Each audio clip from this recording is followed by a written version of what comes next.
আপোনালোকৰ কাৰণে এটা গুৰুত্বপূৰ্ণ ভিডিঅ' লৈ আহিছোঁ।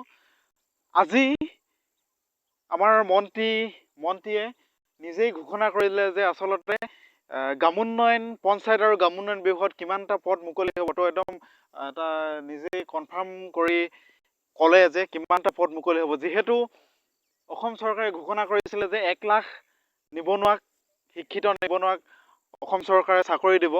গতিকে তাৰ ভিতৰত কিন্তু এইটো কোৱা নাছিলে যে কোনটো ডিপাৰ্টমেণ্টত কিমান চাকৰি দিব।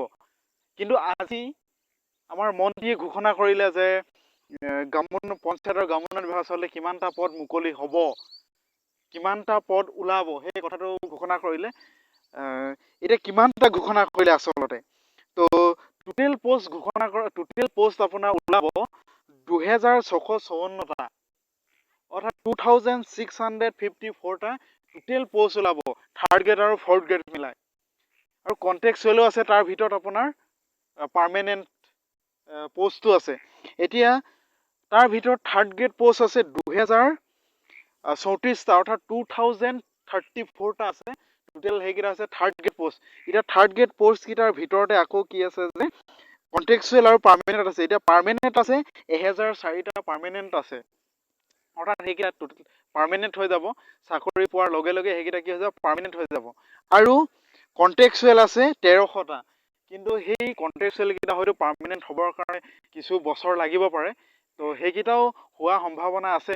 কিন্তু সেইকেইটা বৰ্তমান কণ্টেক্সুৱেল হিচাপে যোনে পাব, সি কণ্টেক্সুৱেল হিচাপে সি পষ্টিং পাব, অৰ্থাৎ সি কণ্টেক্সুৱেল হিচাপে তাৰ দৰমহাবিলাক পাব।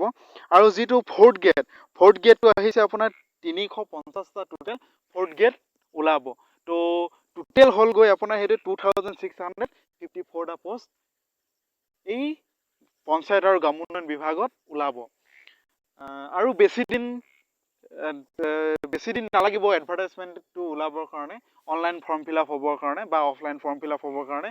তো এতিয়ালৈকে সেই নটিচটো এতিয়ালৈকে জাৰি কৰা নাই। তো সম্ভৱতঃ আপোনাৰ এই জুন মাহতেই ওলাব লাগে এডভাৰটাইজমেণ্টটো। গতিকে আপোনালোকে যদি জুন মাহত যদি এডভাৰটাইজমেণ্টটো ওলায়, তো এক্সাম খুব বেছি 3-4 মাহৰ পাছত আপোনাৰ এক্সাম হ'ব, হয়তো তাতকৈ আগতে এক্সাম হ'ব পাৰে। গতিকে আপোনালোকে যিমান পাৰে প্ৰিপেৰেশ্যন কৰি থাকক। আৰু এডভাৰটাইজমেণ্টটো কেতিয়া ওলাব, কেতিয়া অনলাইন ফৰ্ম ফিল আপ হ'ব, সেই কথাখিনি আপুনি জানিবৰ কাৰণে মোৰ এই চেনেলটো AJO চেনেলটো আপুনি ছাবস্ক্ৰাইব কৰি ৰাখি দিয়ক, যাতে মই যেতিয়া ভিডিঅ'বিলাক আপলোড কৰিম, যেতিয়া সেই নটিচটো মই যেতিয়া এই ভিডিঅ'ৰ মাধ্যমেৰে এই চেনেলটোত আপলোড কৰিম, আপুনি পোনপটীয়াকৈ পায়। গতিকে আজিলৈ ভিডিঅ'টো ইমানেই আছিলে। যদি ভিডিঅ'টো ভাল পাইছে তেতিয়াহ'লে লাইক কৰিব, কমেণ্ট কৰিব, শ্বেয়াৰ কৰিব, আৰু এই চেনেলটো পুনৰ কৈছোঁ আপুনি ছাবস্ক্ৰাইব কৰি ৰাখি দিব। গতিকে ধন্যবাদ। জয় অসম।